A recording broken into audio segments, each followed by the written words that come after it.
second half of the season has been an absolute slaughter for Jesse Stevens. Denying Modoff wins since round 4, we enter the finale with Jesse pretty much only needing to show up on the grid. As always with racing, you can't count anything as a formality because sometimes it's just too easy for the unexpected to happen. We'll see if Stevens can wrap it up as we get ready to watch round 10 of the PRL GTE Sportscar Series, and you'll see it all live here on the Global SimRacing Channel and the iRacing Esports Network. Hi, I'm Joe Peak, and with me in the booth is Ossian Puhaka. Behind the scenes is our director, Sean Crackers Ambrose, and he's using cameras provided by Dougie Beard. Road Atlanta can be a cruel track at the best of times. The punishment it doles out is typically race ending. To get a good look at why it's such a dangerous circuit, let's head to our track guide.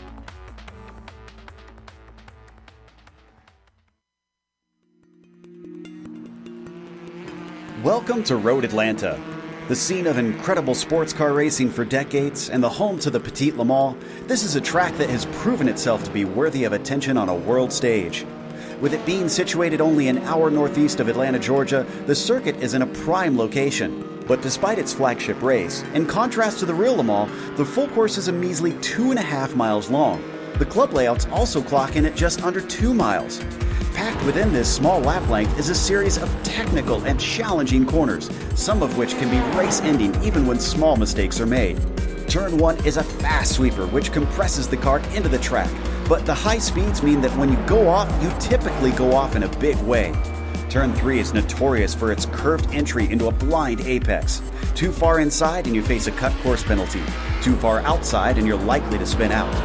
Then there's the unassuming Turn 5. The wide curbing lures you into getting greedy, but the close walls on either side gobble up cars and spit them out as a crumpled heap. With all the tricky fast turns, that's not to say that there aren't passing opportunities. The main one comes at the chicane at the bottom of the backstretch. The huge downhill drop into the turn makes outbraking yourself quite easy though, so be careful. The whole thing wraps up with the frightening final corner.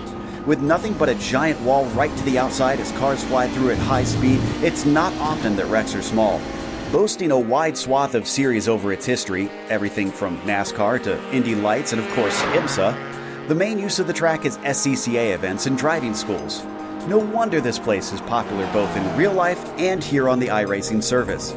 Fans will no doubt get to enjoy many more years of action at this incredible track.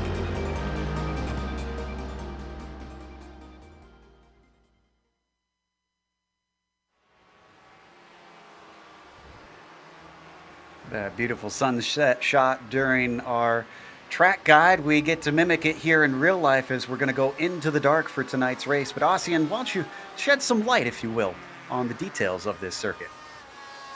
I will gladly do so, Joe. We got 12 corners here, none of which have a name, so spa eat your heart out. 2.5 miles, 4.1 kilometers here, and twisting, turning up the hill, down the hill, fast corners, the world famous SS, which you see coming to view right now, and it is a real driver's circuit, a real challenge, one which will put fear and courage into the hearts of these drivers. Which is it going to be today? Well, we'll find out during the next 60 minutes. Absolutely, and well, as always, today's race and the next 60 minutes are brought to you by SIMSA.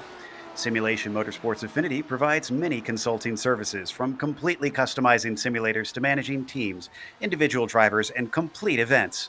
They're working hard to bring organizations, companies, manufacturers, teams, and drivers together at one place to support and promote sim racing internationally. They're also bridging virtual and real motorsports by providing a network between these two, involving sim racers, real drivers, teams, managers, engineers, and of course, motorsport fans alike. You can find out more about how you can get involved at simsa.net. Today's broadcast is also proudly sponsored by ButtKicker. ButtKicker products add an incredible immersion and realism to any game. Feel every nuance and truly put yourself in the driver's seat. The winner of Division 1 here in the PRL GTE Sports Car Series will get a ButtKicker Gamer 2 or a simulation kit. Also, both drivers of the winning team in the Team's Championship will get a free t-shirt. Check them out at thebuttkicker.com. Now, talking about that championship, unfortunately, unless we get a large surge in drivers here in the rest of qualifying, I can tell fans of Carl Modoff that you are going to be disappointed because the championship is going to go to Jesse Stevens. We don't have enough drivers for the points to go down to 0 today. So, despite there being no drop weeks, basically Jesse Stevens will clinch it as soon as the cars grid up after qualifying. Stephen Ash is back there in third currently, where he's got quite a bit of a distance from Michael Ross as well, so it's unlikely that will switch around. And then Sean Romig, probably among some of the closest here, trying to get up to fourth place. But otherwise, pretty much all of those top 5 positions are well locked in. Ossian, there's the team's championship. Do we at least have some drama there? Yes, no, maybe. I mean, Punto CL Racing Blue, they are now in the lead with Ignacio Fredes and Horacio Calquin 15 points ahead of Radicals Online, but we know the form Jesse Stevens is in. Can he tow himself and Jason Hodgson to the victory lane there too? Full Send Racing in P number 3, Mac Miller and Stephen Ash driving for Tem. GDR Ventus Rennsport SET Ford, Sean Romick and Ted Lowendick. And in the 5th place, it is Punto CL Racing Red, Rodrigo Mies and Nicolas Rubilar. They are searching for better positions. You can see the points there on your screens. And well, Radicals Online, they have a full day's work ahead of them, but Joe, we know how inconsistent Punto guys can be at times, so, there is still something to worry about at least. Yeah, there's always hope until it's mathematically over. You got to keep trying for it. Now, speaking of being mathematically over, let's go over this finale, around 10 out of 10, give you the race details for today. They have open setups in this series of the 4 cars that you can choose. There's the different makes that you can have in this racing series. And it is a 60-minute race that they will be running. They have an incident cap. You get to stop and go at 13 incidents, and then you actually get disqualified at 20. There's a few places you can rack those up here around Road Atlanta, especially with a few chicanes throughout, but hopefully we won't see too many cars disappear throughout the day. And there's the bonus points that are available down at the bottom. Sadly, won't be as important as we may have hoped for some drama at the end of this, because things certainly spread apart after the end of last round that we had at Sonoma. You are, of course, once again watching this on the iRacing Esports Network. For information on how to get your iRacing career started, log on to iRacing.com. You too can race in a series just like the Precision Racing League and hop in these GTE cars and see how you fare up against guys like Stevens and Modoff and Pfeffer. Make sure and check it out and subscribe to the channel while you're here. We love bringing you all this action here on IESN. So, one thing we haven't talked about, though, is the orange zone that they're going to have in this race. And honestly, this seems pretty much the most logical, the one that they've done for this one, Ozzy. Yeah, I mean, you don't want to go 3 wide into the SS, not at all. That's just bad news, hombre. And turn 1, they're gonna file back in line, be in a single file, hopefully all the way through the SS, and 10 at the exit of turn number 5, they can start racing again. Well, they can race through the orange zone. It's just that extra caution is usually suggested, and the stewards are gonna keep an especially keen eye on anyone who decides to be a naughty boy through those opening corners. But they haven't been pretty naughty since round number 1 in this series. Why would they start now? Yeah, it's been relatively calm. Relatively. It's Yeah. they've obeyed it. They definitely have taken heed of what the message was with those orange zones. Looking at the qualifying, Stevens is our provisional pole sitter, and by a big margin for such a short lap, almost half a second over Michael Ross. Modoff, though, he's actually only put one timed lap in. It's only got him up to 16th, so not sure if he's looking to just have fun today, maybe try to climb up through the field, or if this is legitimate. Well, that's an interesting question. However, there is still time left. He's only put 1 on the board, as said. He's actually failed his first 2 laps, and that was his first timed lap, in fairness. 117.4, he just put in a banker. I think he can get into the 15s. I don't think, even though the championship is pretty much lost at this point for Karmodov, racing drivers do have pride. And that pride shows in that whenever you enter a race, as a racing driver, you are there to win that race. End of story. And should anyone say otherwise, they should hang up their gloves immediately. Because you are there to win. That's your only job as a racing driver. And Car Modov, he's a champion. He knows that.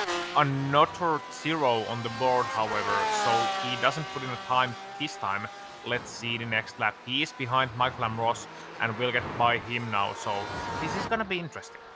I don't know if it's important to Carl, but worth noting that one significant stat is that it's 5 poles to 4 in favor of Jesse Stevens. So if he manages to get a pole away from Stevens here today, he'll at least tie on that measure over the course of the season. Like you said, maybe a point of pride for him, but he's still got to get out there and get a quick one in as we see Strykars there. And now Espinoza, who comes across the line, his first lap is going to put him in 16th. Actually, second time lap, it looks like. That's a 17.3 for him. So he is actually just ahead of Carl Modov on our timing sheets. Mies still looking for a little bit of better luck around many of these tracks. And the 88 puts himself into third with his 5th lap. That last one didn't count. Yeah, and well, I hate to say it, but the closest Car Modov is gonna come to a pole this weekend is if he books a plane ticket to Warsaw, because he's not gonna get it with the Porsche. I don't think 116.9 on the board right now. I'd be happy to be proven wrong, but Jesse Stevens, his form is just incredible, and Modov goes off on turn number 1, it goes all the way into the wall, and well, that's it for his lap, and he still has 4 minutes, but he has to get those tires warm. So it's gonna be nip and tuck for him. Well, the bonus thing is that, Joe, it's gonna be at least be an interesting race if Car Modov starts outside the top 10. Certainly will be, that's for sure. Michael Ross still the closest to Stevens, but still nearly 5/10 of a second back from that number 36. Is watching Espinoza now. The driver heading into turn 1 there in his Ferrari, one of those big, fast sweeping corners. Wilson across the line. Looks like he goes a little bit faster, and that's going to put him into 6th position. Very tight, honestly, between 4th, 5th, and 6th. Well, I guess you could put 7th in there as well, because there's less than a 10th between all 4 of those drivers.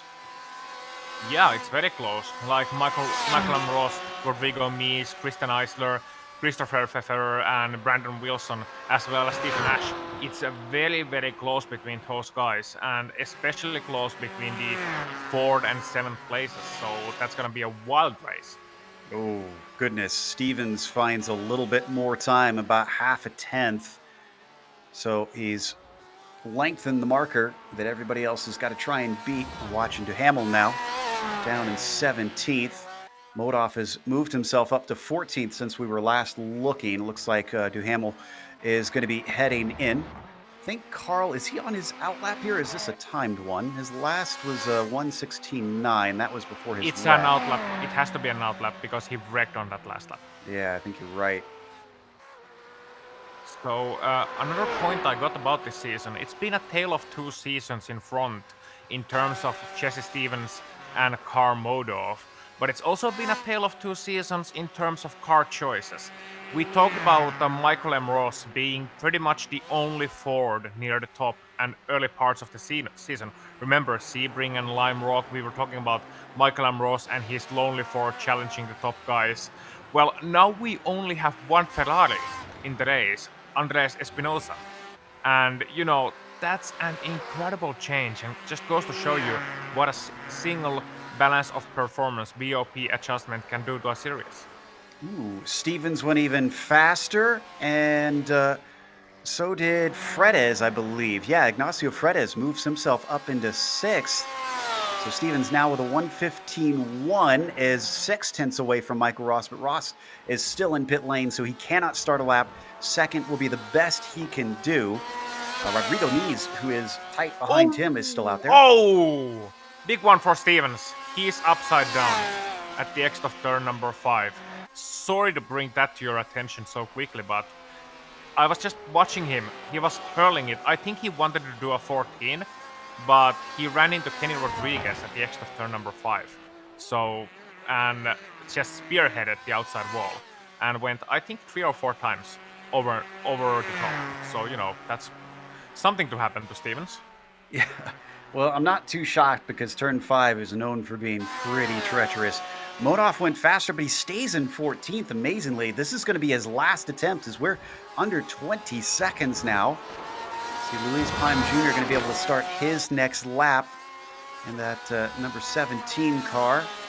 Looks like he's going to be able to cross the line before the checkered flag. He doesn't improve, though, and the last one through is going to be Mac Miller to be able to start a new lap. Looks like that lap doesn't count, so Kyle Strykars will be your first to get the checkered flag here in qualifying, as we still have a number of competitors who are trying to improve. This could all change around before it's said and done. Ooh, very shaky, though, there in that Porsche. In fact, he's going to lose the car. Hopefully he stays out of the way. Yes, he does, of Espinoza. Andre in 12th place, comes down to the line. Does not improve, though. Stays in Here that comes P12. Modov. Yeah, here comes Modov as well, coming into the last corner now. Sweeping right hander flat out here for Modov. Can he improve? 16.7 to beat. 16.2 goes 10th. So an improvement in positions, but not where we're used to seeing him. And Mies went quicker, but stays in 3rd place. Cal Quinn doesn't improve. Looks like Pfeffer does. That's going to get him into 4th. Nicely done for him. Seeing if we get anybody else with the quickest last lap. I think Pime Jr. is going to be our last one. No, excuse me. I think Mac Miller made it across. So he'll be following him through. Miller, unfortunately, has a non-lap. He must have gone off track somewhere. Miller follows him across. Miller also stays put down in 15th place. All right, all 20 of our drivers managed to put laps in, but that seals the deal with the checkered flag out. We can't have anybody new come in, and that means Jesse Stevens not only takes the pole, but takes the championship. Michael Ross will be starting in 2nd today with Rodrigo Mies in P3. Then it's Christopher Pfeffer in 4th position. Christian Eisler starts P5. The outside of him is going to have Ignacio Fredes out there, with Brandon Wilson starting in 7th place. Stephen Ash will be P8. You've got Horatio Cal Quinn on the inside of row 5 and 9th, and we mentioned it, Karl Modoff, curiously, all the way down in 10th today. Indeed, gonna be a hard struggle for him to climb up. Ted Lowendick 11th, about where we've used to seeing him. Rafael Russo starting 12th. Andres Espinosa in the lone Ferrari starting 13th. Can he bring the pride of Maranello into top 10? Sean Romick 14th, Mac Miller 15th, and it's Luis Pime Jr., Kyle Strykart, Sean Duhamel, Kenny Rodriguez, and Dave Peterson rounding out your 20-car field. And it is already 8:40 p.m. virtual standard time. You can see how low the sun is. And since much of this track is surrounded by trees, pretty much the whole thing is already covered in shade. The lights are on from the cars, which, as you'd expect, the effect on the track conditions means that it's quite cool. It's 73 degrees Fahrenheit on the surface, and there is a mild wind. Hopefully shouldn't affect the cars too much, but really, I think the big question will be visibility today. Visibility indeed. Well, Road Atlanta, they don't have many lights surrounding the circuit, which is quite surprising considering they do drive the Petit Le Mans here, which is a 10-hour event. And especially through the SS, when you're hurling flat out in those cars down the hill, it's gonna be a haunting experience, and you're gonna rely a lot on those headlights. We saw at Spa what can happen when you lose your headlights. That happened to one of the drivers there. By the way, track temp in the standard units is 23 degrees Celsius, and 21 degrees is the air temp, with winds blowing at 11 kilometers per hour for those who don't use imperial measurements. Before the update, Ossian, as we're getting ready to take off behind the pace cars, because it looks like everybody has indeed lined up. I believe I do need to make one little asterisk on Jesse Stevens. I think they do not award points up to a certain lap. 50% of the race distance completed. So there is a very, very small chance that Stevens could still lose the championship to Modoff, but considering his starting position, it's looking less and less. He is coming into this thing at 33 points behind, and considering It's 35 for win, and he missed out on the bonus point for pole. It's just honestly not looking very likely at all that he'll be able to take this one away. So for those who are sticklers for the details, that is the probably lone scenario that he could take this championship if we get a Jesse Stevens who wrecks out early. Nice job deflecting that one guy who was going to be. Well, actually. We love you guys, but we know you're out there, and Yeah. but just wanted to cover that off as we watch them come through the S's now up to turn 5. We saw the problems that can cause, and Stevens has already had an issue there once, so I guess it is possible that he could wreck the car, turn it upside down, blow the engine. That takes about an hour's worth of repairs, which with an hour race, that would put him out of it. So again, feasible, but I mean, if I was Stevens, Aussie, and I would maybe back it down if I felt that was under threat. Yeah, and Stevens, just all he has to do is finish over half of his laps. Now, we saw him go upside down in qualifying. That is one thing, or rather, we didn't see him. I saw him go upside down in qualifying. But yeah, Stevens, well, all he has to do is finish here. That is easier than it, well, not as easy as it sounds at Road Atlanta. But even if Stevens does somehow manage to wreck himself out of contention within the first few laps, remember, Karl Modov still has to win this race. I thought to be finished, all you got to do is mumble a lot and spend the winter indoors. Oi. Too soon? Too soon. All right. Well, Jesse Stevens, as he comes out of the final chicane, is going to kick off this race because he will be given control by the pace car. Pace car is in. Stevens waiting. Green flag is out. He gives a long wait on this start, and that checks up everybody behind him quite a bit. There's still a lot of side-by-side coming down to turn 1 with a few looking for 3 wide. That's usually a bad thing, and some actually attempt it. And we already have a car tipped off. That's Ross. More piling in. Try to figure out who else that is involved. Pfeffer is around, at least. Christopher Pfeffer and a couple of other cars involved. Michael and Ross involved too, yeah.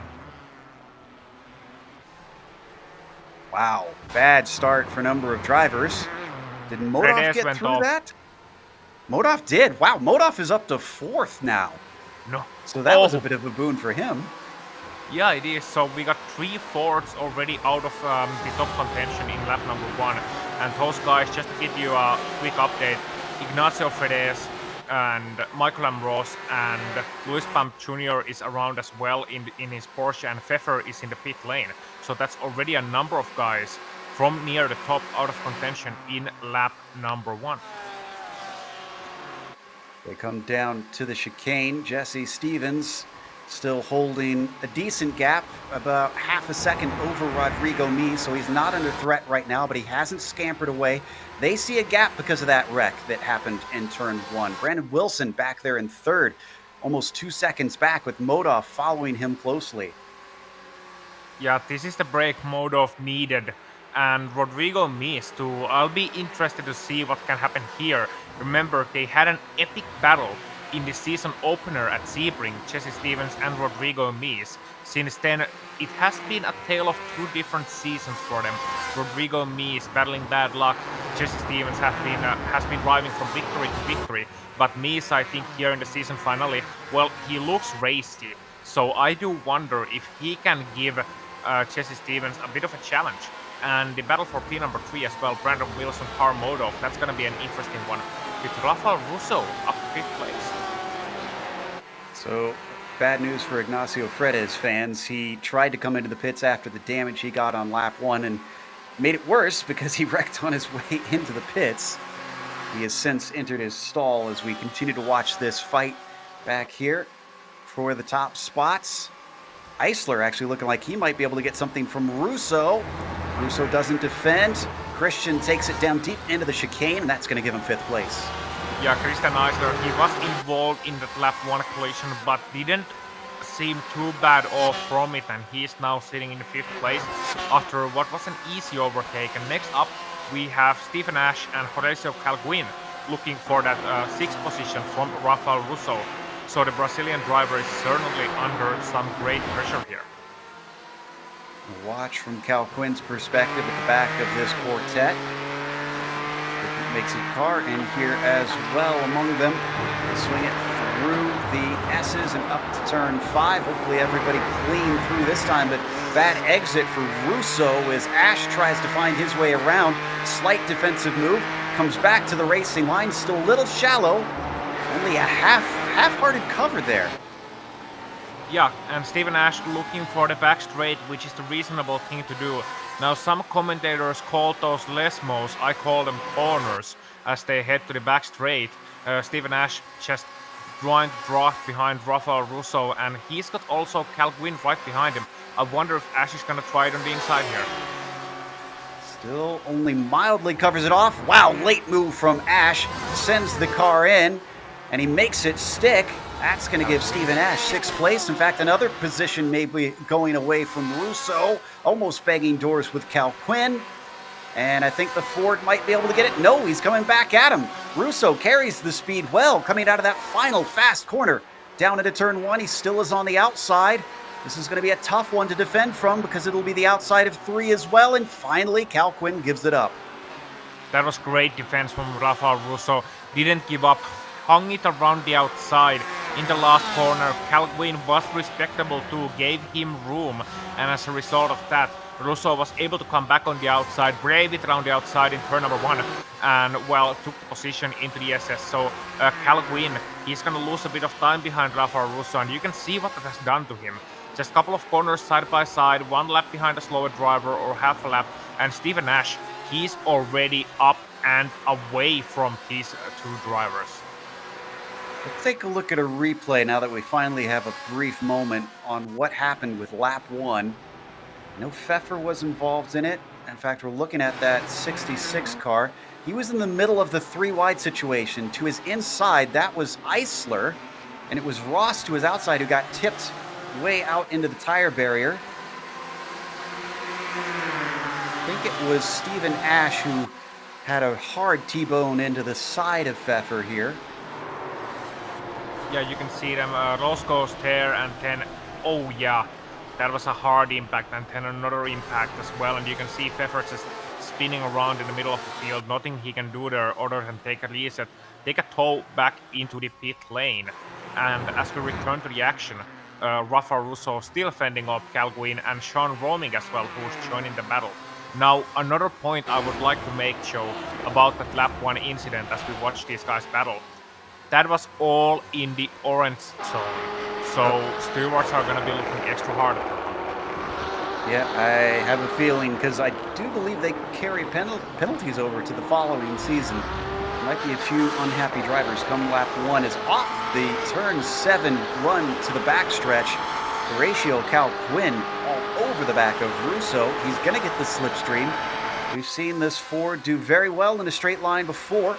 He's going to have to go the long way around. Russo defends down into the chicane. Heavy braking in this downhill zone, but way too wide off into the marbles. Cal Quinn certainly not going to get it done out there. No, and another great defense from Rafa Russo. He's putting his car exactly where it needs to be. And I think, well, it's not rocket science to figure it out. Cal Quinn is getting frustrated behind him, and he's just trying desperately to find a way past, with Sean Romig hounding him as well. But Russo, credit where it's due, he may not have the raw pace, but he certainly has the skill to stay in the 7th position. We're switching up to the battle for P3. Wilson has done a good job getting himself from 7th up to 3rd, but he might not stay on the podium. Modoff hunting him down from 10th on the grid, avoiding the chaos in front of him and right on board. He's sawing at that wheel quite a bit, though, it looks like. Yeah, he's not happy during the later portion of the season. He's been making mistakes, uncharacteristic for Modoff, and he just can't get the car set up where it needs to be. But here he is very close into the last chicane, but no chance here. Brandon Wilson retains the 3rd position right now, P number 3. And, well, Brandon Wilson, I must say about him, he's been making some mistakes throughout the season. So I wonder if he can hold his nerve and then hold on to that podium, because that would be a great thing for a driver like him, who's been battling difficulties, I think must be battling with his confidence as well as a driver, to get a podium to round out the season and go fresh into a new season with a whole new mindset that he can do it. We had a great pass just recently with Romick getting by Cal Quinn. Took good advantage of an attempt that he had on Russo. Let's see if we can get the replay on this one, because it took a couple corners, but Romick gutted it out. Oh, there was just a bobble now from Cal Quinn, but we got the replay. Let's see how this looked on camera. Yeah, here you see it's just off the chicane. Cal Quinn had already made his attempt, and Romick uses the speed around the outside, putting wheels in the dirt, and even thinks about getting a second one down into turn 1 with Russo. Yeah, that's an unbelievable display of racecraft by Sean Romick there. Hats off to this man. He saw the opportunity and he took it with both hands. Cal Quinn now back to 9th. Boy, it's been a bad day for, well, not a super bad day, I should say. He's back to where he started this race here in 9th position, but he was much higher not long ago. He's right on the rear of Romick in the meantime. In fact, taking a look down into turn 1, is Romick going to give him space just about a car's width through that first corner? But eventually, it looks like Cal Quinn has to give it up once more. We've seen him do that a couple times on that run up to turn 2. We have, and Cal Quinn just finding it very difficult not only to get past Rafael Russo, but now also getting past Sean Romick as well. So he's fighting definitely some difficulties today. And just imagine what he could have done if he got him past Rafael Russo earlier. He could be right behind Stephen Ash right now. Stephen Ash was catching up to Christian Eisler slowly. No need to go to it because there's still a bit of a gap. But this just goes to show you the importance of making a move where it counts. So we take a look at Romick here with Cal Quinn, because that is staying very close down into the chicane. Romick not even going defensive this time. Yeah, and we're right on board with him. Right on board with Horatio Cal Quinn right now. You can see him just trying to find a place somewhere. Oh, to the inside into turn number 1. He's gonna try it. Horatio Cal Quinn, can he make it stick this time? Sean Romick on the outside has to give up the space, and Horatio Cal Quinn finally making an offensive move here. A great pass on Sean Romick, who earlier used the opportunity, and now he can get back after Rafael Russo. That gets a nod of approval from me. Brave stuff, but fair, as the 666 car gets back into 8th by his competitor. Behind them, it's been forming a bit of a train. Espinoza leads Strykars, Miller, and Lowendick. This is all for 10th position. They're lighting up the track with all these cars. Train of 5, actually, it looks like, between them. Ross now joining them after his flying off on turn 1, lap 1. Not of his own doing, I don't think, really. Just being stuck in the outside of that 3 wide. And his car looks okay. Michael Ross, I'm not seeing any significant damage for Michael here, so he can get these guys. And he's very fast, and oh, he tries to the inside on Lowendick. I think he was a bit surprised by how early Ted Lowendick is braking, and as a result, Michael got alongside, gets a great run into the last corner, and if he can take it flat out, he can maybe challenge into turn number 1. We're gonna see here, ahead of them, Mac Miller trying to put up one on Kyle Strykars as well. Not gonna be able to pull it off. Michael Ross behind them. Oh, into the SS. I think he has to stay behind for now. But this is gonna be a great battle train as we go on board with Mac Miller on his roof, seeing these wonderful SS corners heading into turn number 5 right now, and to the exit, a high curve to the outside, and you can just see how much Kyle Strykars was cutting that curve. Modov just got the position he was hunting for. He's into the podium. This happened with a mistake from Wilson. Just now off of turn 7. I think Wilson caught a little too much curb. Let's double check the replay. Yeah, let's see. Oh, the running wide on the heading onto the back straight on the second of the so-called Lesmos, and that's all it takes when you got car mode off chasing you down, and mode off now in P number 3 with Wilson in P number 4, and we talked about earlier those mistakes from Brandon Wilson. Another one here, Joe. I think Mac Miller just had a mistake as well. He falls to the back of that train that we were watching earlier.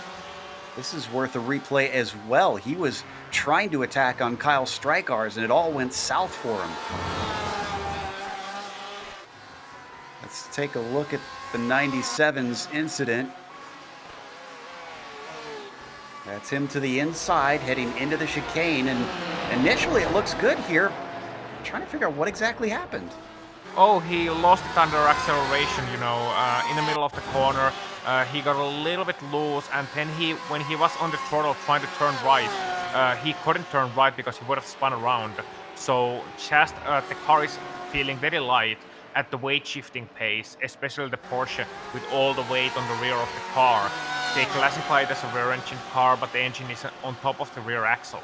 It's still the most rear balanced car in the field, as we see actually Mac Miller in a great battle here. So I'm going to talk more about Porsches later. Mac Miller in a great battle. He is alongside Ted Lowendick right now. Kyle Strykars and Ted Lowendick, sorry. Yeah, whoa, deep on the brakes there for Lowendick. Man, great move. Incredible on the binders for the 172. It's not over yet for Strykars as Michael Ross tries to take a peek down into the final corner, thinks twice about it.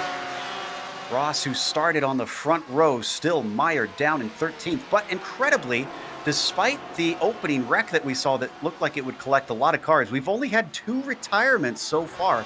18 of the 20 runners are still going. Yeah, so it's a great race, and despite the some would say disappointing amount of drivers, we got 20 drivers here in the season finale, but I don't think you need many more at Road Atlanta to make an interesting race, as Strykart's a little slow at turn number 5, and here comes Michael Ross to the outside into the first of the Lesmos.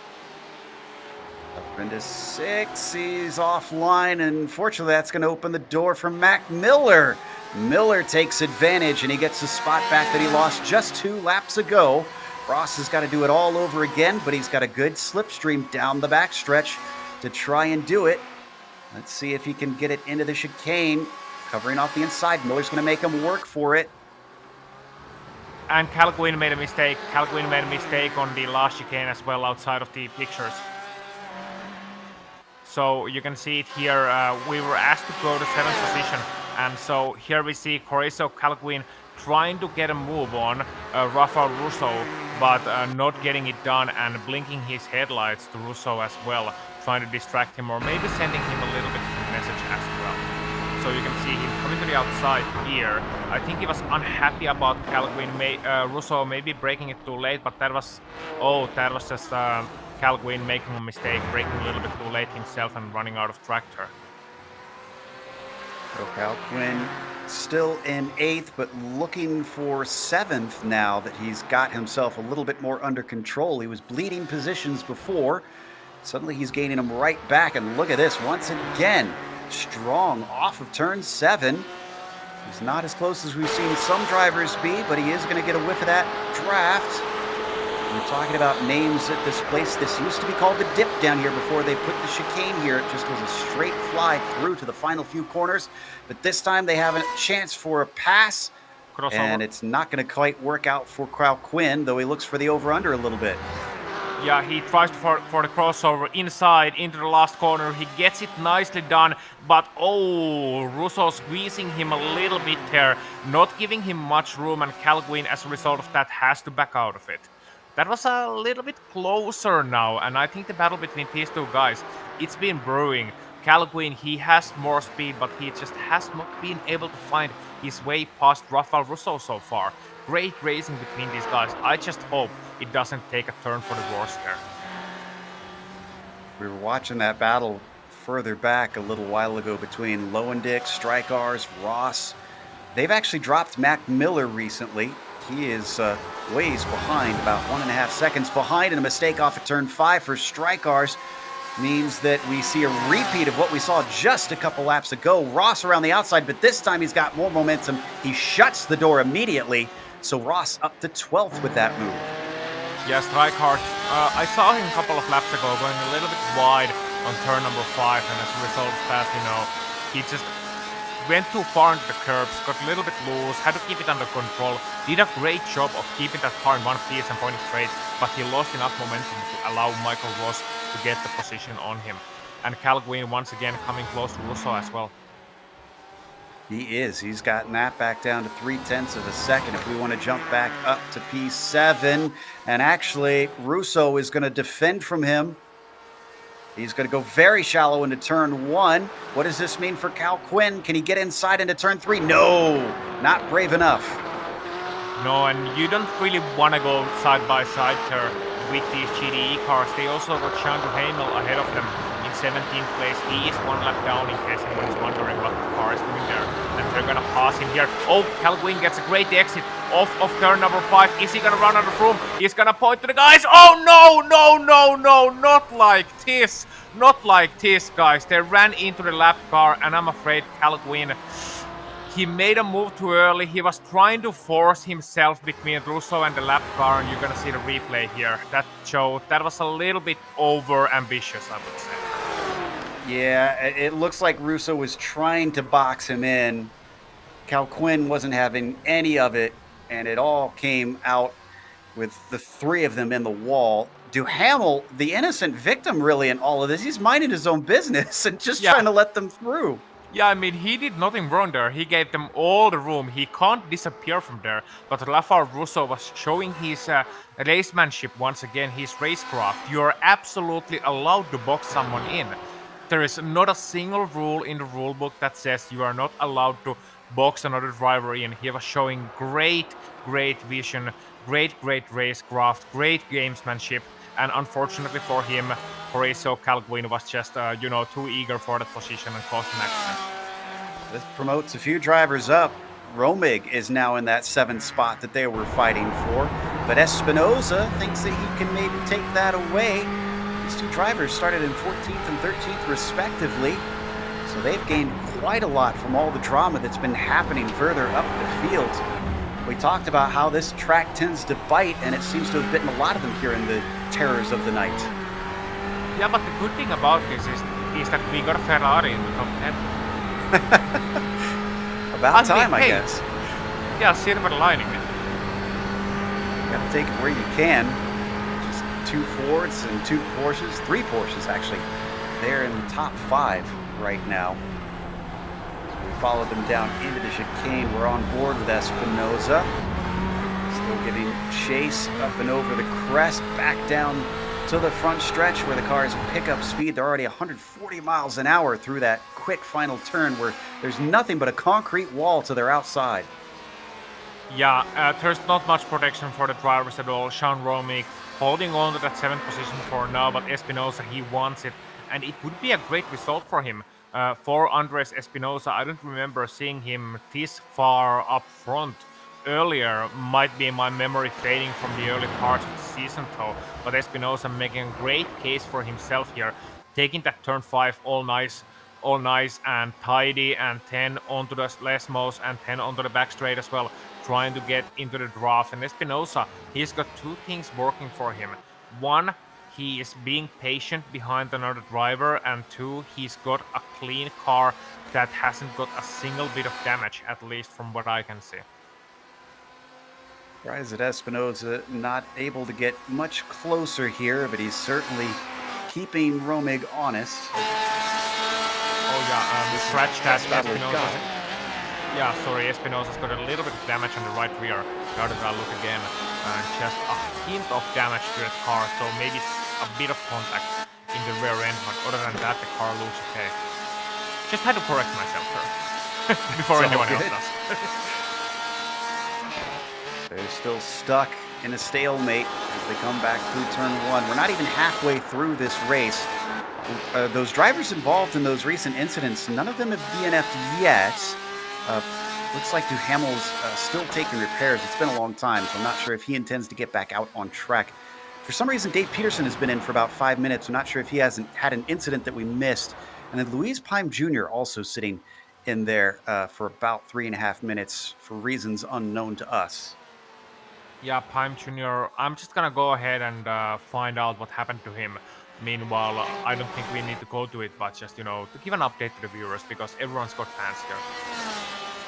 And we're going to keep the cameras on Espinosa, still with the best battle that we've got in the field of 15 drivers still running on track. Romig starting to be closed in by that 87. He's going to run out of straightaway. It's pretty steep braking down here into this last chicane. Both of them going to be smooth through there, except it looks like Espinosa's a lot faster initially, but off the corner, Romig with a way better launch. Yeah, he's able to get a good exit, and as a result of that, you can just see how close they are getting. Update on Lewis Pime Jr. as well. He got damaged early on and just pitted. The car was undrivable, so that's the result of his retirement. But yeah, Romig and Espinosa showing a great battle here. Espinosa inching closer and closer as they come to the SS. And into turn number 5, great exit here, and who knows what could happen. Also worth noting that Cal Quinn got another spot. He managed to pass Lowendick for 13th on his recovery drive. Second recovery drive, I guess you could say, for the 666. Staying on this battle for 7th onto the backstretch once again. Big slide off the corner from the 87. That's going to hamper his hopes. Yeah, indeed. That's not the way you want to exit that corner. The Ferrari, since the update, has been very difficult to drive. I've heard some even pro drivers, and I'm not talking about iRacing pro drivers, I'm talking about real-life pro drivers that drive this car for a living, say that it has been a bit difficult since the last update, and they're working on it apparently. So a little bit of a scoop there for you. Anyway, Espinosa, he's certainly feeling the effects of the difficulty of the car right now, getting a little bit sideways to the back straight, and as a result of that, not able to get the power down as efficiently as he would want. Into turn number 1 here and back again to the SS as we see the Nightfall. Driver that's been leading all of this, we haven't looked at him. He's essentially won the championship here soon, because 4 more minutes will make it for sure, absolutely, that the 36 car is this season's champion. There you see the Ford and the inky darkness of the night, because there is nobody around him right now.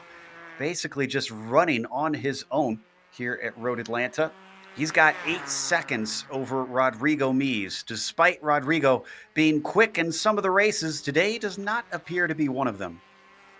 Yeah, Jesse Stevens is seeing what my teacher was seeing when they were asking me to make a mind map. But yeah, it's Jesse Stevens all the way today once again. The late part of the season has been absolutely incredible for him. And okay, can we talk about the guy in the second place briefly as well? You know I want to talk about the guy in the second place, Joe. Go for it. Tell us about Yeah. Mies. Rodrigo Mies, the Chilean driver with the fastest Nissan Tida in Chile. He is sitting in second place, 3 seconds ahead of Karl Modov, and he's lapping about equal times. So Rodrigo Mies, he's been looking very good in this race, and let's hope and knock on wood that he is actually be able to bring a good result from here today. He's been so unlucky throughout the course of the season. But now it might be the change of fortunes here. I don't think he can unfortunately catch up to Jesse Stevens, but Rodrigo, he's showing good pace so far. Let's see if he can keep Karl Modov behind, who is getting faster as the race goes on. As P7 is closing up once again, Joe, Romig and Espinosa. And they're being joined by a friend. Remember Michael Ross? Well, he's up to 9th, and he has closed what was a significant gap up to these two. Considering his pace, it's not too great of a shock. The question is, now that he's caught them, can he also pass them? Because it's going to get harder as he gets higher up in the field to try and retake these positions he lost on lap 1. And especially now that these two are fighting, they're not going to be as concerned with the headlights behind them. Their focus is forward. Yeah, and well, we talked about the popcorn position so many times throughout this season. We're gonna talk about it once again. Michael Ross, he's sitting there in that behind that battle duo now, catching them up slowly. He's gonna have to be mindful of Espinosa and Romig battling, and he's also got time here. Let's remember that he's got 5 seconds behind him to Rafael Russo, who on pace is not able to challenge Michael Ross. And after these guys, 13 seconds ahead. So this is the battle that is gonna take him to the end of the race, as Espinosa went for a move there on Lesmo number 1, but Romig able to fend it off. Indeed, that was both a late defense and a late attack from both of them. As that happened, Rafael Russo wrecked in the S's. He has since taken a tow. We don't need to go to that because this battle much more interesting. I think Russo's day is over. Down into the chicane, Romig still leads Espinosa, leads Ross. Ross surely saw that move and has got him thinking now. Once again, almost contact now this time as Espinosa gets up to the back of Romig. And Espinosa is he pitting? He's pitting. That's a clever move. I agree. And outside of your pictures, Cal Guin actually went past Kyle Streichhardt for 12th place into the last chicane. And Streichhardt is gonna maybe try. Oh! There's a slow car on the front straight. Mac Miller. Can we get on board with either Streichhardt or Cal Quinn there? Because that was a scary moment coming along the front stretch, splitting Miller. Watch this. Wow. And it's a black car too.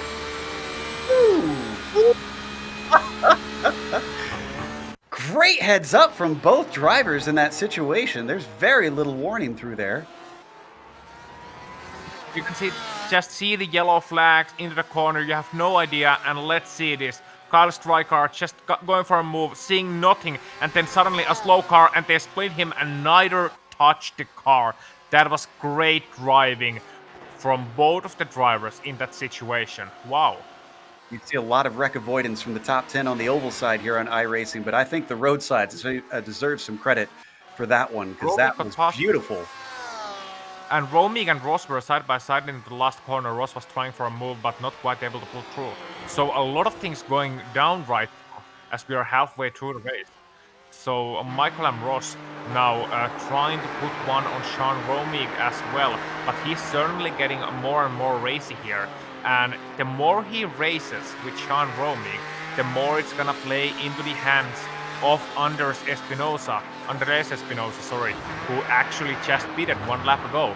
And the more this proceeds, the better that move is looking in my perspective.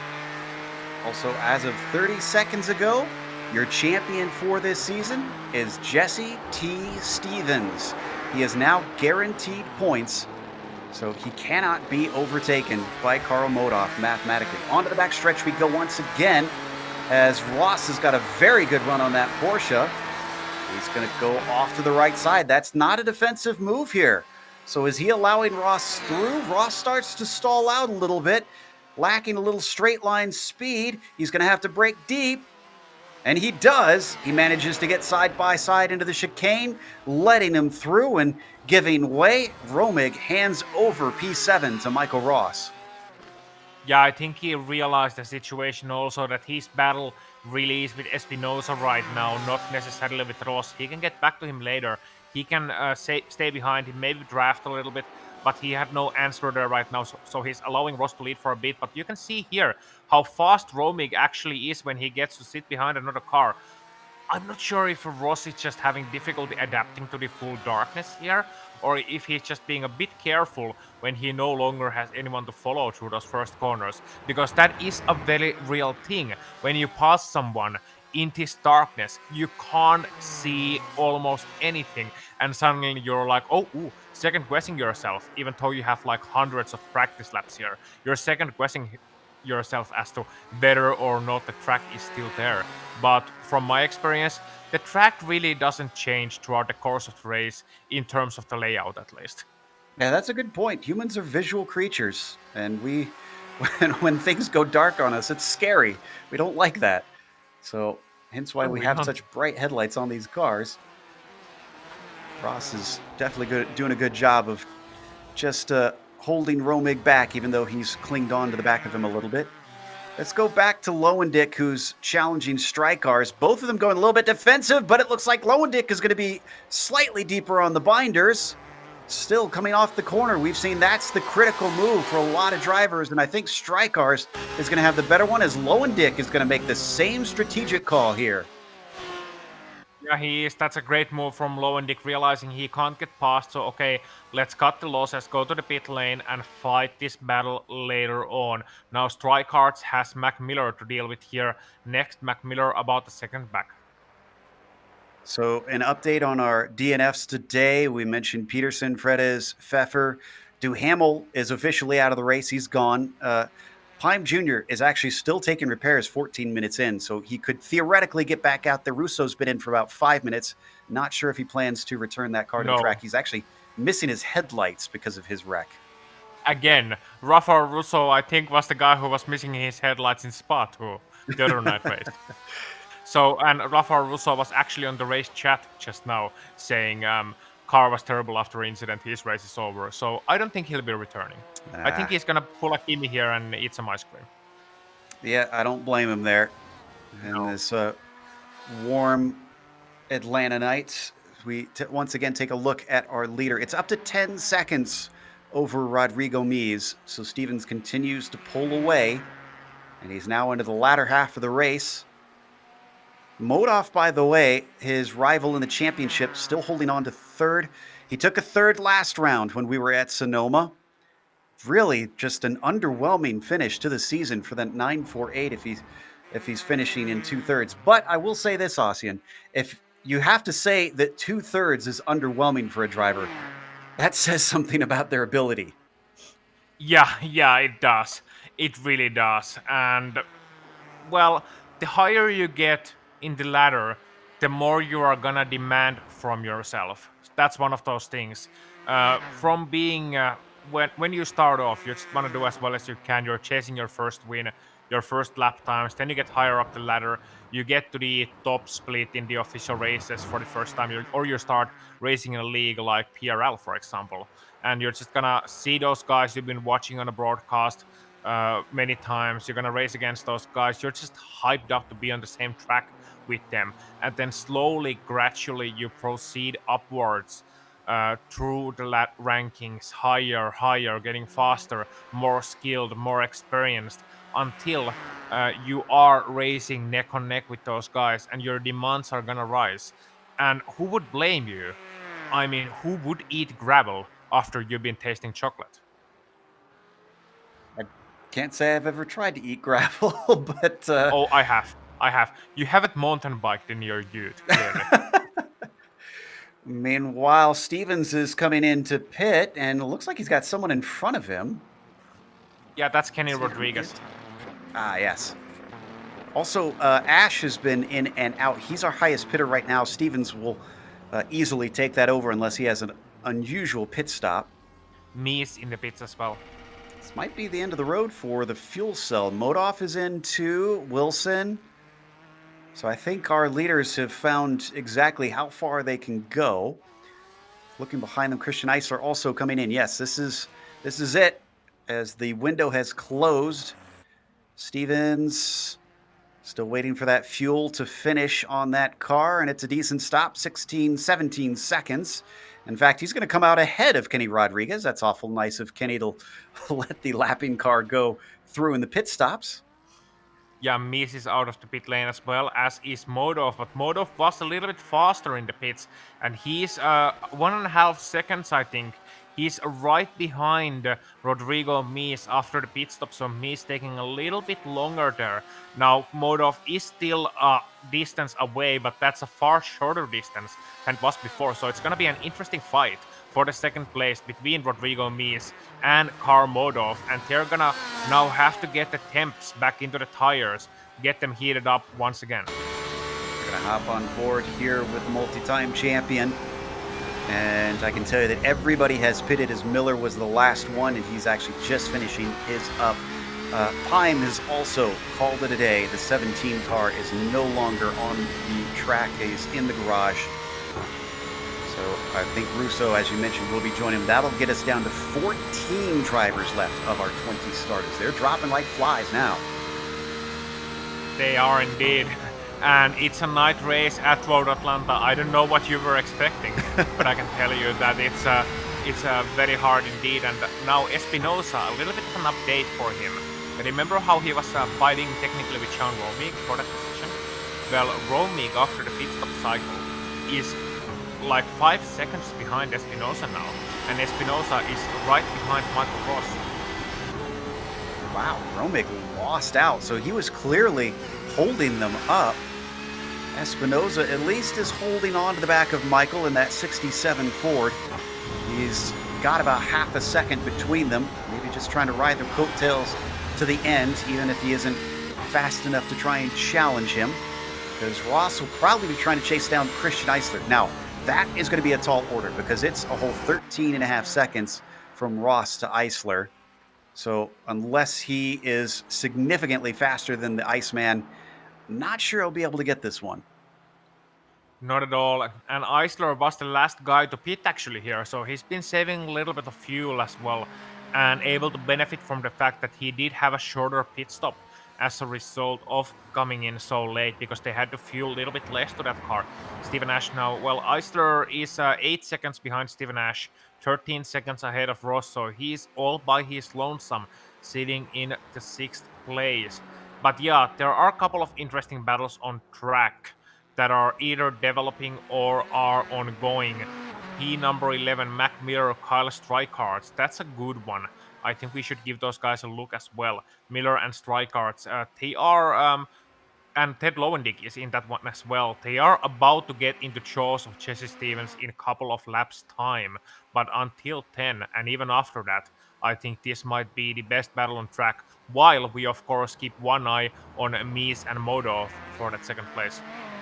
That's what the cameras are showing right now. No, it's a little bit hard now for our audience to see if you're not familiar with the cars on who is who and what we're looking at.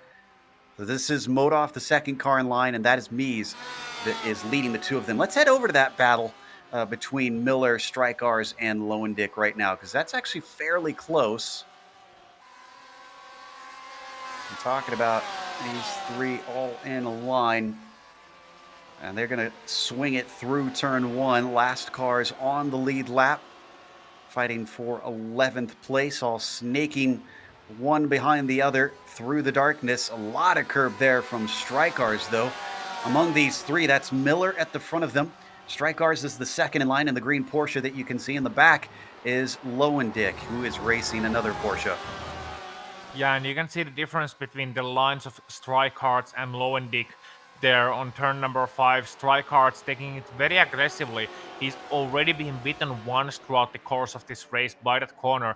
He's still taking it deep, whereas Lowendick is taking a much shallower line through there, a much tighter line, and he's actually catching up slowly to Streichhardt. Lowendick's got some great pace here, and I wonder what he can do with it.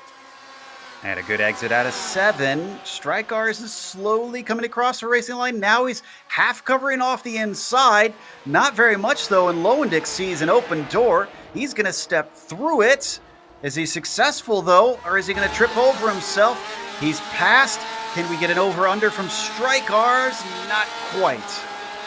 No, I think Lowendick did a great job of holding that line and holding the inside. And Strikehart's gonna try to turn of one late braking move. Not a chance there. But Lowendick was actually a little bit wide on the exit, and as a result of that, Strikehart's gonna challenge him to turn number 3. Neither of them backing down. Lowendick not gonna get the run. So Strikehart's, I already said that he had lost the battle, but no, actually. That was a great try into turn number 1. It looked a little bit desperate. He was braking a little bit early for my liking, but Lowendick made a bit of a mistake at the exit. He was thinking he was maybe going to run out of track, which is a visual thing. You're going to easily fool yourself in turn number 1 because it feels like you're always running a little bit too wide here when you have just the right speed. And Lowendick, well, he had to stamp on the brakes, and that's when Strikehardt beat him back. So Lowendick, a nice try, but not this time.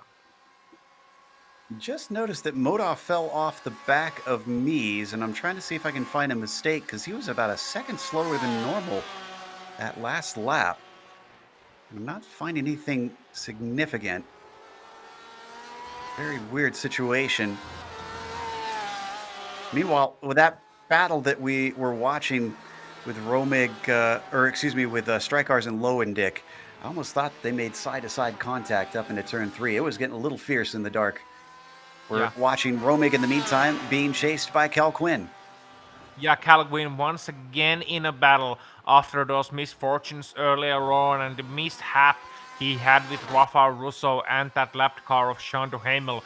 We remember that one well. Calvin is back and he's challenging for 9th place. Sean Romig ahead of him. And I wonder if Calvin learned a bit of a lesson there earlier on. Well, hopefully it's not a bad lesson, because as they come down the backstretch and he closes in on Sean, you can see the headlights behind them. That'll be Mac Miller, who is a distance back. So they are not under threat in these dying stages unless they have another off. They can fight as much as they want to try and settle out the 9th spot, and he's very good on the brakes. Cal Quinn looks confident compared to Romig. Yeah, he is looking through his sights at Sean Romig, and no wonder this man is used to looking through the sights because he's an ex-Counter-Strike pro. Here's a tidbit for you. Horatio Calguin used to play for the Punto CL Counter-Strike team, and he actually has a HLTV profile as well. Fascinating. So clearly a confident esports player all around. As they come up through the S's and up over turn 5. Confident enough that he can once again gain on Romig, who is going to hold the middle of the track. As they come through turn 6, this time they don't make contact. They manage to keep it on the pavement. Onto the backstretch. This could be really the spot that Cal Quinn was waiting for, and indeed he gets a decent exit. Yeah, he tries to go for it, but I don't think he's gonna go for it here. Well, I wonder because Romig is to the left. Is he gonna leave a gap for Cal Quinn to go through? He's defending the middle, going all the way to the left. Oh no! Left. Oh. Okay, that looked far worse than I think Cal Quinn intended. I'm gonna say it right away because that looked terrible. Contact between Calguin. Here we're gonna see a replay, and I'm gonna explain exactly the thinking of Calguin. He was seeing Romig defended the middle lane. He saw him leave a gap, and he tries to go for the gap. Look here, but he didn't anticipate Romig braking a little bit earlier than he was maybe calculating. Yeah, he misjudged it, and I think he gave the spot back. In fact, well, he's given a spot to Miller now as well. Now, I'm not sure if the car is damaged and he's just slow, but credit to him, he's allowed Romig back into 9th. Yep. Yeah, and that was the right thing to do. And look at Romig. That's the kind of angle you don't want to see your rear wing at. Yeah, certainly That's not. Skate ramp. I want to pull a varial heel flip out of that one. I just wish I could varial heel flip. Never was good at flip tricks. Meanwhile, Mac Miller is certainly enjoying those two battling as much as they have been, because not only has he gotten a spot from Cal Quinn, he is closed up to the back of Romig here. If he is clean enough, if he's fast enough, and Romig is slow enough from his damage, could we see Mac Miller move himself up into 9th after starting this race in 15th? We could. What, do you want me to analyze that? No, that's not. Straight answer is a good answer as well. Meanwhile, down the hill and across the line once again, we're down to 13 minutes left to go. Still plenty of time for this to hold action for us. We are losing action between Rodrigo and Carl, by the way, for second place. Modoff falling back to 3.2 seconds now. So not sure if he as well is suffering from damage or just a car that's not good at the end of the race. Yeah, and these three guys, Sean Romig, Mac Miller, Horatio Calguin, they're gonna have Jesse Stevens for company soon. Oh, as Mac Miller goes a little bit wide on turn 5, goes very wide indeed. Ooh. Stevens has to brake a lot. And as a result of that, well, Calguin was actually very careful there. He was braking as well behind those guys, so he's content on sitting behind Mac Miller for now. Kyle Streichhardt's right behind Horatio Calguin there, and Ted Lowendick has caught up to the pack as well. Ooh, so more battles erupting. And Stevens is going to lead them all. I'm sure he'd rather be in front of all of this, to be honest. Mac Miller Watching behind, going a little bit defensive on them, and oh, Cal Quinn is going way too deep, or is he? Ooh. Holy cow! Last of the That late went from a breakers. mile back. That was from the International Space Station. Let's watch that one more time.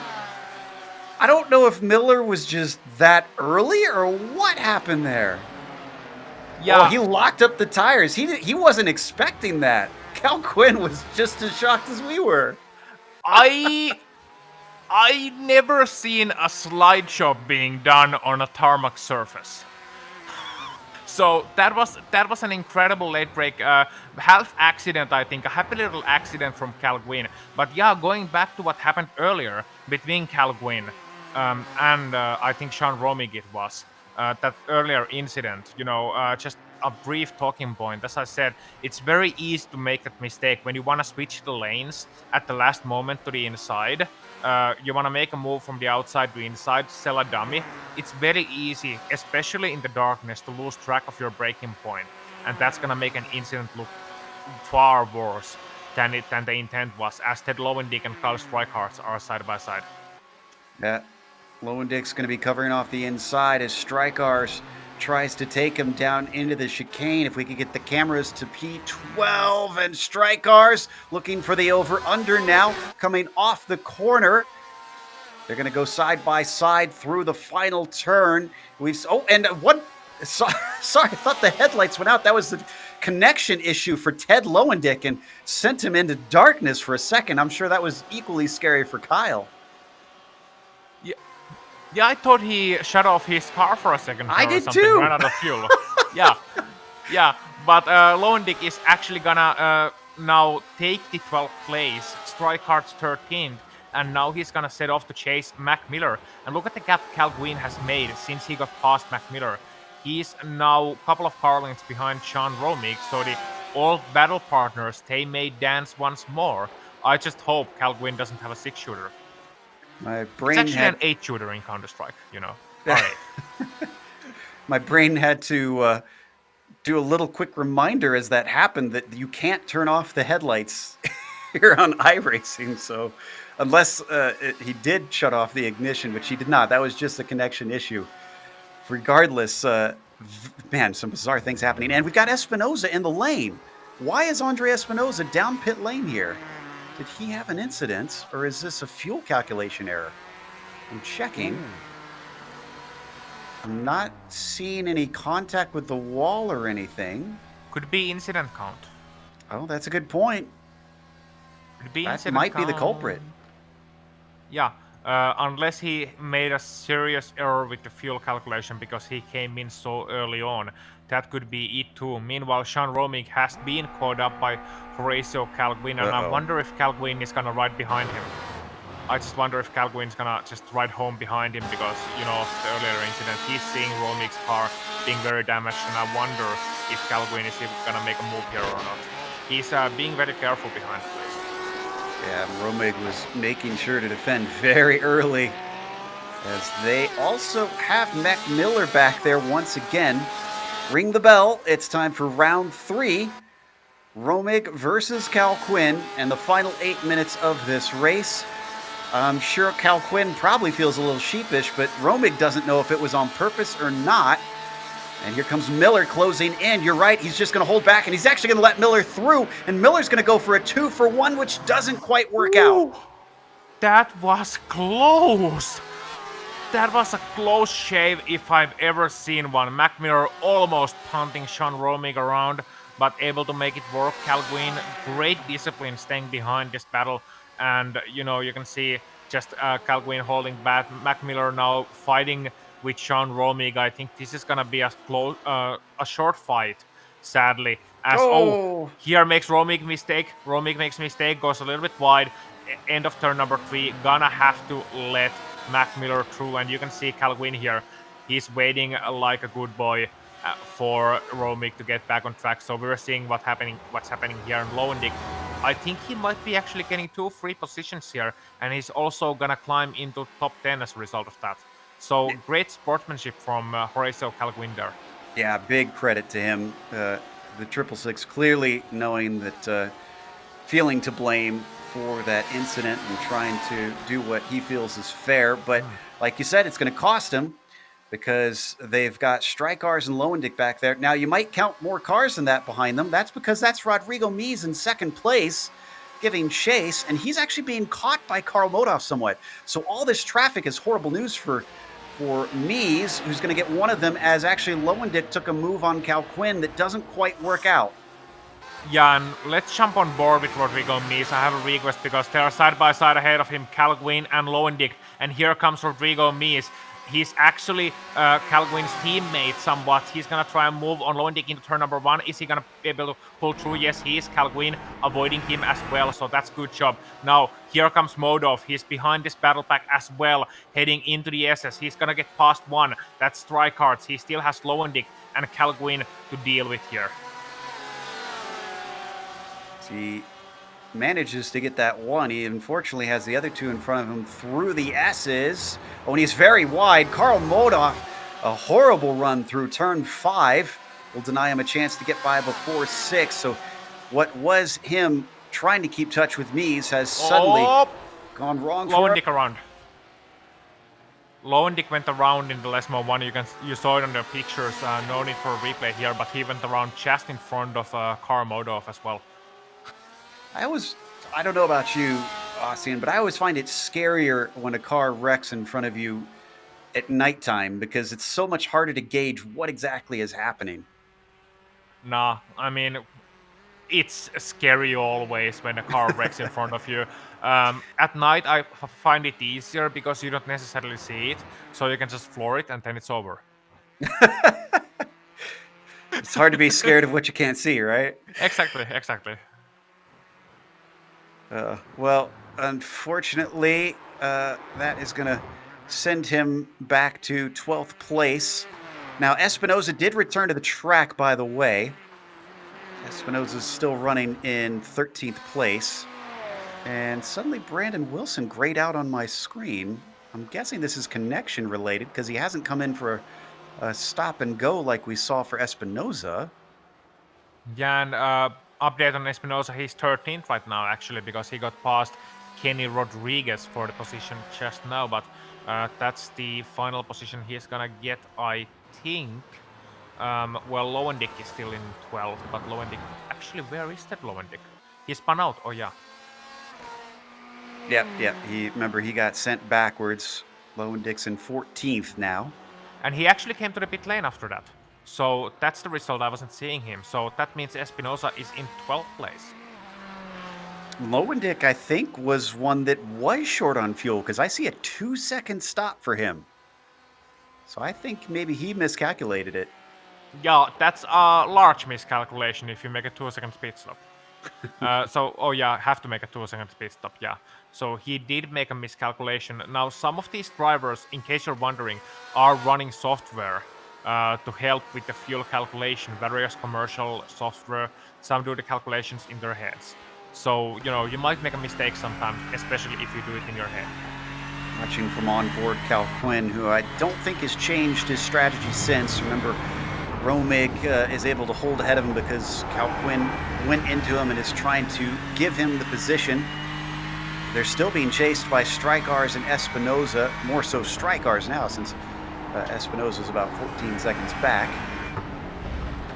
Yeah, and Horacio Cal Quinn, he was one of those drivers when Michael Ross was deliberating his career in the PRL forums, actually. Gonna share a little bit of the story I read from there. Horacio Cal Quinn was just about the first guy to tell that, don't worry about the hard days, it's gonna get better. Basically giving him advice and giving him feedback about his own experience as a pro Counter-Strike player. So, he may make some mistakes on track sometimes, Horacio, but from what I've read, he's a great person and a great gentleman and a great asset for his team to have a guy like that around. Because those are the guys that when you get them to your team, they are the glue that holds the whole team together. Because every team, they need a team mom or a team dad to, just hold the team together and spur them on to great results. Taking a glance at Modhoff on our timing screens, it's come down to a second now up to Mies, and they are approaching traffic. It's going to be Mac Miller in front of them. If this slows him down enough, even though we've got only 2.5 minutes left, and I think that's about 2 laps that we have to go, this is the best opportunity that Modov is going to have to be able to be best to the rest here and get into P2. Yeah, Mies is not right behind Mac Miller, as you said, and on the back straight, he's gonna get an easy pass. But Modov is coming, and he is coming fast. 6 tenths faster last time by. So our Chilean, whose fan base is strong here in the chat, watching the race, all of his fans are here, and they're cheering this man on. They're calling him the GOAT, the greatest of all time. I wonder about that. And me as well, he's gonna have to fight for that second place for these last couple of laps. Modov comes through as well. Let's see the lap times. Rodrigo Mies 116.6, Car Modov 116.2. Great job by Miller to get out of the way of these two, knowing that they're fighting for a top position here. To ride on board with Rodrigo, looking back at the 948. Yeah, and you can just see the lines here. He's taking it a little bit easy on these last couple of laps. I'm hoping he didn't short fuel. He had a long enough of a pit stop to make those worries go away a little bit. But Car Modov, he is coming, and he is coming fast, and he is in the draft range. So all the way through this long back straight, one of the longest back straights in America, one of the longest straights even. Car Modov is gonna get an advantage through here. Let's see the speeds. 260 for Rodrigo Mies, Car Modov 264 at the point, so gaining a little bit here, going through the corners very fast. But is he gonna run out of time, our multi-time champion Car Modov, or is he gonna pull an ace out of his sleeve in the last lap? Yep, no more chances after this. And there's very few passing zones around this track, as Jesse Stevens has taken the white flag. There you see him heading down into turn 6. Oh, and Modov is close now. It was within 0.3 of a second after turn 1. So Mies definitely feeling the pressure. We once again right on board with the Chilean driver. Looking back at Karl Modov. He's not close enough here into turn 6. He's going to have a monumental run down the backstretch. He is, but I think we should jump a little bit for Jesse Stevens now. He is coming to the last chicane, and he is our champion. I'm going to keep an eye on Rodrigo Mies and Car Modov here. Yep, this is our new champion. The number 36 takes it home with a win, and it's going to be win number 7 here at Road Atlanta. Let's take a look at the battle back for second with Mies, and I don't think Modov has anything for him. No, here comes Mies into the last corner. Just one more turn to go, and he is able to hold back Car Modov. He is able to take second place at the season final here at Road Atlanta, and he is elated, flashing the headlights. Modov is gonna finish third, rounding out your podium. Fourth place, Steven Nash for a long time. P8, Sean Romick, Kyle Quinn gonna finish P9 and 10, but behind them, we're just gonna wait for these guys to finish. But wow, what a season for Jesse Stevens. He was able to completely turn around, and here at Road Atlanta, one of the finest racetracks on that side of the Atlantic, and indeed in the world, he is finally crowned a champion. Amazingly, we only had 6 cars left on the lead lap. It wasn't just the attrition, but the difference in pace here. That's going to mean that we are heading to break now. We'll come back with the unofficial results as well as driver interviews. If you watch on screen, you can see all the upcoming races here on GSRC.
welcome back to Road Atlanta. You can't see a whole lot, but I feel like Jesse Stevens is seeing plenty, maybe a few stars right now after he is probably elated to have taken the championship here in the final round of the PRL GTE Sports Car Series.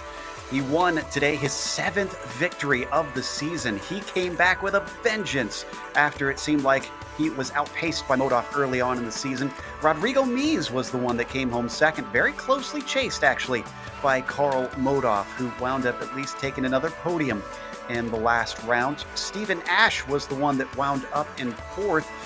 We lost Brandon Wilson. Remember I mentioned that he was great on my screen? Well, he fell down the order, unfortunately, I think due to connection issue. Christian Eisler wound up being promoted to fifth because of that. With Michael Ross recovering to sixth, he got spun in the very first turn, actually made contact with the wall. Unfortunately, it could have been a better day, but at least he finished on the lead lap with that. Mac Miller was seventh, climbing up from 15th, and Sean Romig managed P8. Then it's Horatio Cal Quinn doing a very gentlemanly drive to finish ninth behind Romig, who he had some unfortunate contact with. And then Kyle Strykars rounds out the top 10. Andres Espinosa in the Ferrari. With that last late pit stop, he wound up 11th, not quite able to muster off a top 10 today. Kenny Rodriguez finishing 12th. Ted Lowendick 13th, and then we're gonna run through the list of retirements.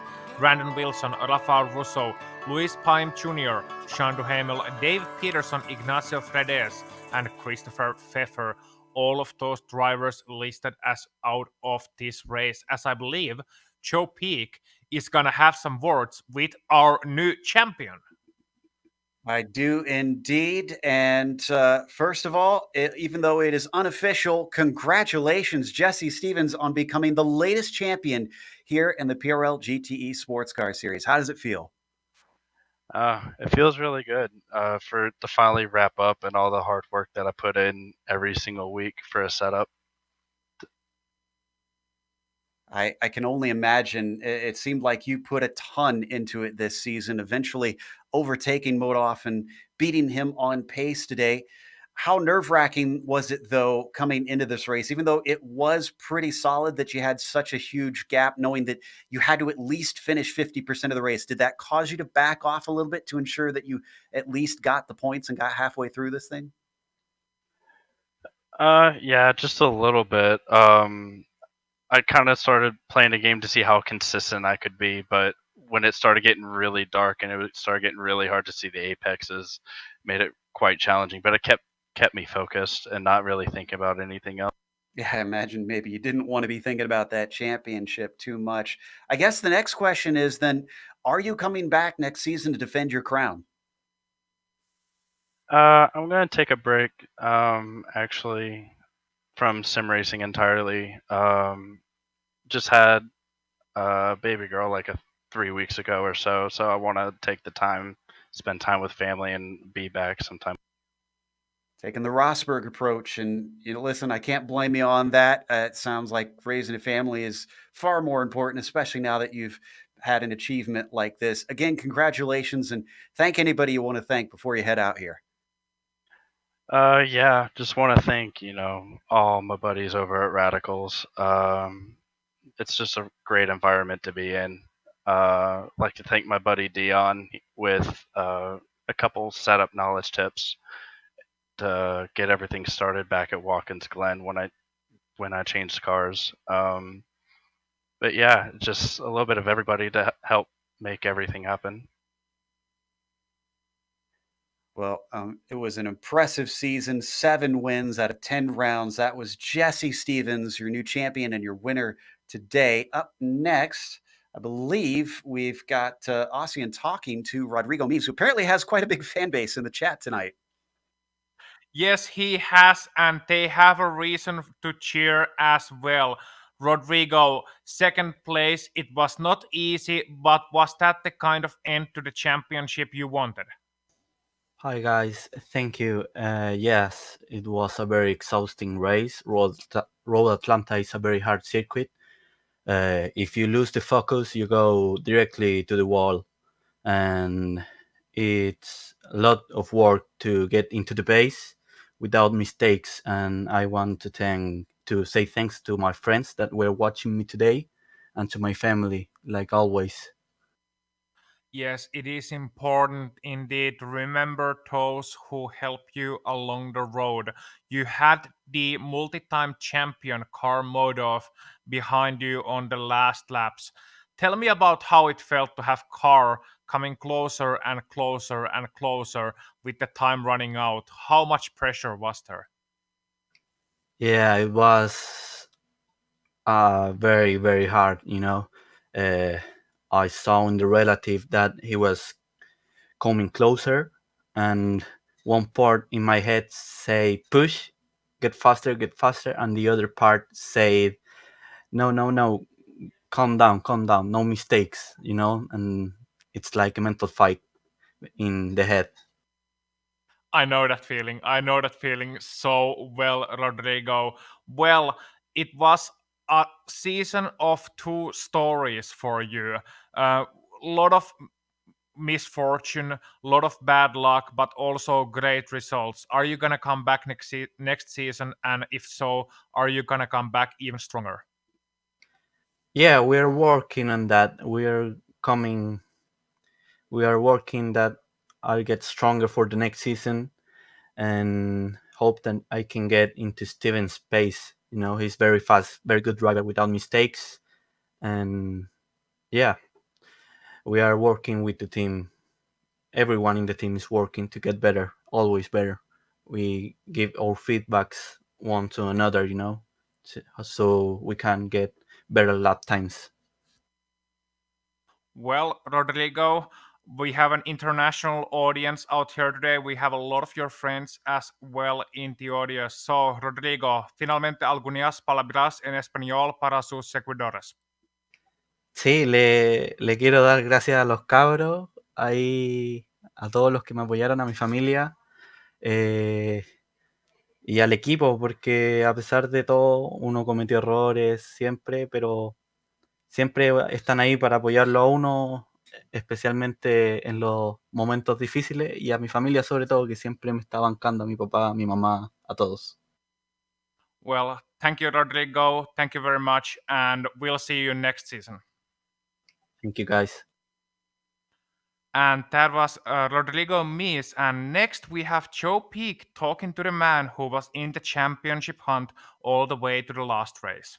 Yeah, even if it was a slim chance, Ozzy putting my Spanish to shame. Thankfully, I get to talk to an American here. Carl, it didn't work out in the end. You'll take second in the championship here, but I guess the one consolation is it sounds like Stevens will not be back to defend. So will you be back to try and have another go at taking another championship, getting that number 3? Hey, what's up, guys? I'll say congrats to Jesse there. He drove great. Yeah, made no mistakes. And was fast all season, so really put the pressure on. I overdrove a lot trying to keep up with him, made a lot of mistakes, and had some terrible results. So well-deserved championship to him. And yeah, I'm going to take a break as well. This is I'm not sure how many seasons in a row I've done. I took a break before, and it really helped. Just kind of take some time off. After a while, you drive the GTE car so consistently, and you're kind of stuck in one car all the time. If you're doing the PRL, really be fast, and that gets draining over time, and you lose interest a little bit too. So you're not as dedicated. So when someone like Jesse comes around and fully focused, just spanks you, it's time to step away for a little bit and come back when I can challenge them a little bit better. But yeah, I've really enjoyed racing with you guys on the GSRC. And I'll be back, I'm sure, at some point, just not next season. Well, we definitely look forward to seeing you back because it's always entertaining watching you on track. Speaking of entertaining, I have to imagine that first lap left you a little bit wide-eyed because you went from 10th to 4th. Tell us about going through those accidents. Yeah, that was quite the opening lap. I got to remember to save that replay. I knew I had really good pace, but for some reason my qualifying setup was undrivable, basically. And so starting 10th, I thought I would have a good result, maybe get up to second, but I wasn't expecting to be 4th after the first turn. And it was just kind of really slippery, really cold, and guys looked like spin off at every way. Luckily, one of those situations where you just choose a direction and it turned out to be correct all the way through. So yeah, awesome opening lap.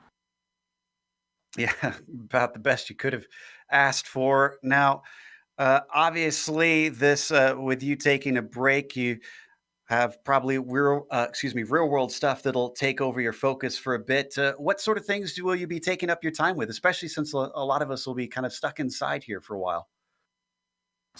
Well, I'm going to be focusing more on the special events. So we, coming into Le Mans, and typically when those things come around, I just started this season. So when they come around, I'm splitting focus between that and then the PRL, and sometimes you're driving different cars, so it's kind of hard to really be dedicated to one. So we're going to be a little more focused in that, going forward, and hopefully we'll have some good results there. All right. Well, we look forward to that as well. That was Carl Modoff, our third place finisher here today. And I think that is going to wrap up our interviews potentially. Seeing if we've got one more. Yep, we're wrapped up, unfortunately. So we've got to head off for the evening. We will be back next season. We'll talk about that more in a moment. But first, a big thank you to our sponsors. Once again, starting off with the Simulation Motorsports Affinity. That is simsa.net. If you want to check them out and see how you can get involved with the worldwide sim racing community. And also to Butt Kicker, if you want some new gear for your sim rig, since it seems like a lot of us are doing more sim racing recently, the buttkicker.com is where you can find their stuff. Also, thanks to iRacing for putting us on IES, and as well as a thank you to the companies that provide the software and the hardware for our broadcasts that are listed here on your screen.